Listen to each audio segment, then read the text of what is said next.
नमस्कार बच्चों, YouTube channel technical Ramsa में आपका स्वागत है। आज की वीडियो में हम चर्चा करेंगे कि प्रतिभा पर मूल्यांकन वर्कशीट 2021-22 जो कक्षा 7 और विशेष सामाजिक विज्ञान पर है।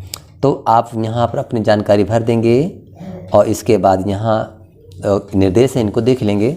इसके बाद यहाँ से वर्कशीट का कार्य प्रारंभ करना। खंड आ चालू है। ये बहुविकल्पीय प्रश्न है, 1 से 8 तक निर्देश है। प्रश्नों को पढ़कर नीचे दिए गए विकल्पों में से सही विकल्प चुनकर लिखिए। प्रत्येक प्रश्न के लिए 1 अंक निर्धारित है। और प्रश्न 1 है, पृथ्वी पर सूर्य की किरणें लगभग कितने मिनट में पहुंचती हैं? तो लगभग 8 मिनट में। तो 8 लिख देना है आपको। और उत्तरी तथा दक्षिण ध्रुव को मिलाने वाली रेखा को कहते हैं। तो उत्तरी से दक्षिण ध्रुव को मिलाने वाली रेखा को देशांतर रेखा कहते हैं। प्रश्न नंबर 3 है स्क्रीन में, पृथ्वी की किस गति के कारण ऋतुओं में परिवर्तन होता है? तो घूर्णन गति से क्या होता है? रात दिन होता है। परिक्रमण गति से ही ये ऋतुओं को परिवर्तन होता है। बी नंबर परिक्रमण कर देंगे। प्रश्न 4 है, आरंभिक लोग एक स्थान से दूसरे स्थान पर किस लिए जाते थे? तो भोजन की तलाश में, कि काम की तलाश में, कि घूमने के लिए, कि आवास के लिए? तो भोजन की तलाश में जाते थे। बुद्ध चरित्र के रचनाकार थे? तो इसमें है इनका अश्वघोष। 6 नंबर, राष्ट्रीय स्तर पर काम करने वाली सरकार होती है? तो केंद्र की सरकार, ए नंबर। ग्राम पंचायत के चुनाव में वोट डालने के लिए मतदाता की आयु कितने वर्ष होना आवश्यक है? तो सी 18 वर्ष। प्रश्न 8, सुनामी से किस क्षेत्र में अधिक नुकसान होता है? तो सुनामी तो समुद्र में होती है घटनाएं, तो समुद्र तटीय क्षेत्र में, ए नंबर। इसके बाद आप यहाँ पर देख पा रहे हैं लघुत्तरीय प्रश्न है, 9 से लेकर के 13 तक है और प्रत्येक में 2 अंक आपको मिलेंगे। तो यहाँ है प्रश्न, घूर्णन और परिक्रमण गति में अंतर लिखिए। तो घूर्णन को दैनिक गति भी कहते हैं, जबकि परिक्रमण गति को वार्षिक गति कहते हैं। दूसरा है, घूर्णन गति से पृथ्वी में दिन और रात होती हैं, जबकि परिक्रमण गति से ऋतुओं में परिवर्तन होता है। दोस्तों, वीडियो को लाइक, शेयर, कमेंट और चैनल को जरूर सब्सक्राइब करें। यदि किसी तरह की समस्या आती है तो कमेंट करें, मैं उसका उत्तर आपको दूंगा। अथवा मोबाइल नंबर डाल दीजिए तो मोबाइल नंबर से आपसे बात कर लूँगा। और ये प्रश्न यहाँ पर आ जाता है, प्रश्न नंबर 10 है, शिलालेख एवं अभिलेख में क्या भिन्नताएं हैं? तो शिला का मतलब होता है पत्थर, लेख जो पत्थर में लिखा जाता है। स्तंभ लेख वे लेख जिनको किसी खुले स्थानों पर पत्थर पर उत्कीर्ण किया जाता है। वे लेख चिरकाल तक सुरक्षित रहते हैं। दूसरा अभिलेख क्या है? कागज पर, पत्थरों पर या विभिन्न तरह के कपड़ों पर लिखी गई बातों को ये अभिलेख कहते हैं। अभिलेख को सुरक्षित रखने के लिए बहुत ध्यान देने की आवश्यकता होती है। और शिलालेख तो हजारों साल चलते रहते हैं, लेकिन अभिलेख ये ज़्यादा दिन नहीं चलते हैं। फिर 11 नंबर प्रश्न है, रेशम मार्ग क्यों प्रसिद्ध है? तो रेशम मार्ग यह मार्ग चीन से होकर पश्चिम की ओर अफ्रीका, मध्य एशिया में और फिर यूरोप में जाता था और जिससे निकलती एक शाखा भारत की ओर जाती थी।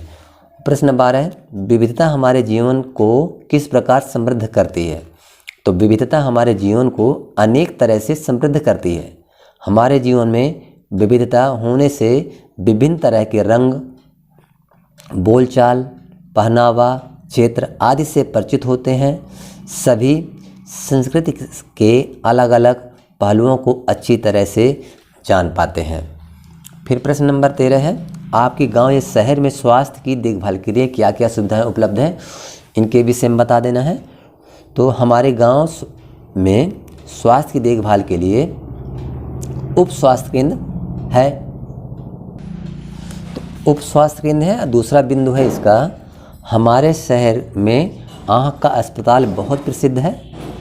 और तीसरा, महीने में एक बार बाहरी टीम आकर स्वास्थ्य देखभाल के लिए कैंप लगाते हैं। ये हमारे गांव में सुविधाएं हैं। इसके बाद प्रश्न नंबर 14 पर चलते हैं। दीर्घ उत्तरीय प्रश्न है, 14, 15, 16 ये 4 अंक के मिलेंगे।